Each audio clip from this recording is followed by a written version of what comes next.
इन images को गौर से देखिए।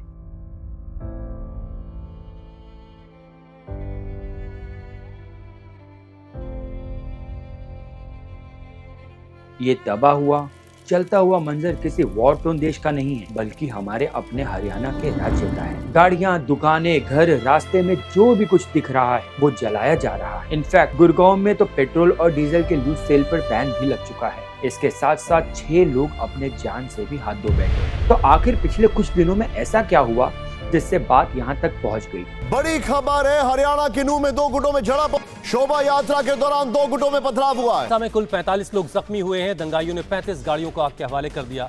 इसके साथ ही कई दुकानों और मकानों पर भी पथराव हुआ है।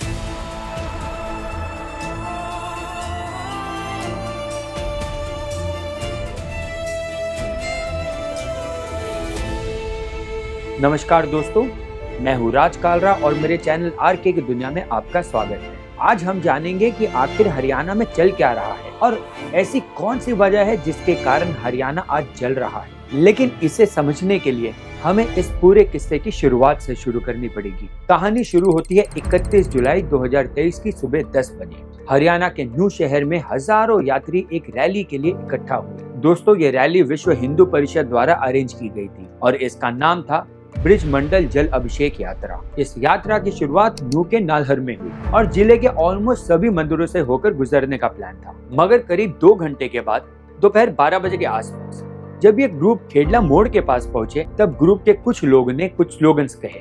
इन स्लोगन्स की वजह से कुछ दूसरे यंग लड़कों ने यात्रा को रोका और यात्रियों पर पत्थरबाजी करना शुरू कर दिया और ये मंजर देखते ही देखते पथराव से दंगों में बदल गया। लोग, दुकानें, गाड़ियां, बिल्डिंग सब जलने लगे। इनफैक्ट शाम के 5:30 बजे तक खबर ये भी आई कि हरियाणा ऑफिशियल्स ने नूह एरिया में 2 अगस्त तक इंटरनेट और SMS सर्विस को बंद कर दिया है। मगर ये सिलसिला यहाँ नहीं थमने वाला था। अब तक भले ही मामला थोड़ा टेंस था, लेकिन अब यह मामला और संगीन होने वाला था, क्योंकि अब लोग अपनी जान गंवाने वाले थे। और इन दंगों के सबसे पहले शिकार थे 2 होमगार्ड के जवान। होमगार्ड बेसिकली एक वॉलंटियर फोर्स है जो इंडियन पुलिस सर्विस के सपोर्ट में काम करती है।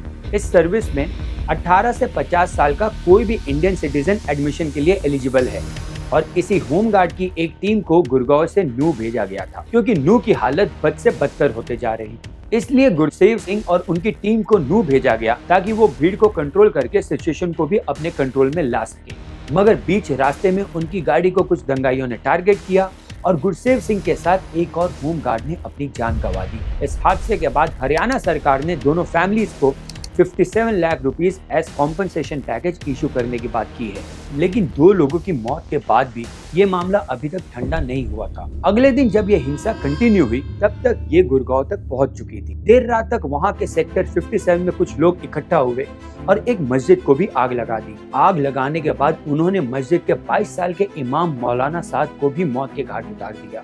इतना ही नहीं, जब मस्जिद के केयर टेकर खुर्शीद आलम ने उन्हें बचाने की कोशिश की तो उसे भी बहुत बुरी तरीके से पीटा गया और उसे पैर में गोली मार दी गई। इस वीडियो को बनाने के दौरान अब तक टोटल 6 लोगों की इन दंगों की वजह से मौत हो चुकी है। दोस्तों, इसमें बजरंग दल के कोऑर्डिनेटर प्रदीप शर्मा भी शामिल थे, जिन्होंने अपने जख्मों के चलते सफदरगंज हॉस्पिटल में दम तोड़ दिया। अब ऐसे में सवाल ये उठता है कि आखिर इस हादसे को क्या टाला जा सकता था? अगर हरियाणा के CID डिपार्टमेंट की सुने तो शायद हाँ, इस हादसे को रोका जा सकता था, क्योंकि नूह के डिस्ट्रिक्ट इंस्पेक्टर विश्वजीत ने ये स्टेटमेंट दिया कि उनके डिपार्टमेंट ने ऑलरेडी उस पूरे एरिया की जांच पड़ताल की थी और उन्होंने एडमिनिस्ट्रेशन को हफ्ते 10 दिन पहले ही इस बात के लिए इत्तला कर दिया था कि ऐसे हिंसक नजारे देखने मिल सकते हैं। और वो अपने इंटेल को लेकर काफी स्पेसिफिक थे, क्योंकि उन्हें पता था कि ये यात्रा नूह की मुस्लिम मेजॉरिटी एरिया से निकलेगी और वहाँ के लोकल लोग और यात्रियों के बीच झड़प होगी। और इंटेल ओवरसाइट का ऐसा बयान सिर्फ हरियाणा के CID डिपार्टमेंट से ही नहीं आया था। नूह के MLA आफ्ताब अहमद ने भी कुछ ऐसा ही एक स्टेटमेंट दिया था। उनके हिसाब से इस यात्रा के शुरू होने से काफी पहले ही हेटफुल वीडियो शेयर किए जा रहे थे। इस वीडियोस में कुछ लोग ये कह रहे थे कि वो जानबूझकर उस एरिया से रैली निकालेंगे। अब फिलहाल ऐसे माहौल के चलते नूह एरिया के इंटरनेट बैन को 5 अगस्त तक बढ़ा दिया गया है और डिप्टी कमिश्नर श्री निशांत कुमार यादव ने सेक्शन 144 इम्पोज किया है। Section 144 basically criminal procedure code का एक हिस्सा है जिसे एक डिस्ट्रिक्ट मजिस्ट्रेट इमरजेंसी के समय इम्प्लीमेंट कर सकता है। इसका इम्प्लीमेंटेशन बेसिकली 4 या 4 से ज्यादा लोगों के एक जगह इकट्ठा होने से रोकने के लिए लगाया जाता है। ये इसलिए ताकि ज्यादा लोग इकट्ठा होकर एक ऑलरेडी बिगड़ती हुई सिचुएशन को और ना बिगाड़े, और अगर फिर भी कोई इस ऑर्डर को तोड़ता है और पब्लिक स्पेसेस में ग्रुप बनाकर खड़ा होता है तो पुलिस उसे अरेस्ट कर सकती है। इस हादसे में दंगाइयों ने उतना सफर नहीं किया जितना कि उन लोगों ने किया जिन्होंने अपनी गाड़ियां, घर, दुकानें और सबसे महत्वपूर्ण अपने घर वालों की जान खोई है। ये दंगे कोई पॉलिटिकल प्रोटेस्ट या प्रदर्शन नहीं है, बल्कि देश की भटकी हुई युवा पीढ़ी की करतूतें हैं। इनफैक्ट 2015 की नीति आयोग रिपोर्ट के मुताबिक न्यू एरियाज में अपॉर्चुनिटीज, फैसिलिटीज और रिसोर्सेज की वजह से एम्प्लॉयबल पॉपुलेशन में सिर्फ 27% लोगों के पास कोई काम है। इतना ही नहीं, बल्कि पिछले कुछ सालों में न्यू रीजन इंडिया का नया साइबर क्राइम हब बन चुका है। दोस्तों, अगर बात करें नेशनल क्राइम ब्यूरो डेटा के हिसाब से सिर्फ 2021 में 52,974 साइबर क्राइम के केसेस रजिस्टर हुए थे, और इन केसेस में से 12% केसेस न्यू एरिया से ही रजिस्टर्ड हुए थे। इनफैक्ट डिस्ट्रिक्ट पुलिस का कहना है कि उन्होंने फ्रॉड के 28,000 केसेस को सॉल्व किए हैं, और इन फ्रॉड केसेस के टोटल अमाउंट करीब 100 करोड़ रुपए है। इन सारी चीजों से ये तो क्लियर हुआ कि नू में ये घटना होने के साइंस हर जगह से आ रहे थे। नू के सोशल इंडिकेटर्स जैसे कि क्राइम से लेकर एक्चुअल डिटेल इंटेल सब ऐसे ही घटना की ओर इशारा कर रहे थे, लेकिन फिर भी इस विषय पर कोई कार्रवाई ना होना एक एडमिनिस्ट्रेटिव फेलियर माना जा रहा है। मगर मुझे लगता है कि एडमिनिस्ट्रेशन और पुलिस अपना कर्तव्य बखूबी निभा रही है। इस वीडियो के प्रोडक्शन के वक्त तक हरियाणा पुलिस ने लगभग 102 एफआईआर दर्ज की है, 202 लोगों को अरेस्ट किया है और 80 से ज्यादा लोगों को डिटेन किया है। ये स्टोरी अभी भी डेवलपिंग है और बहुत कुछ बदल सकता है।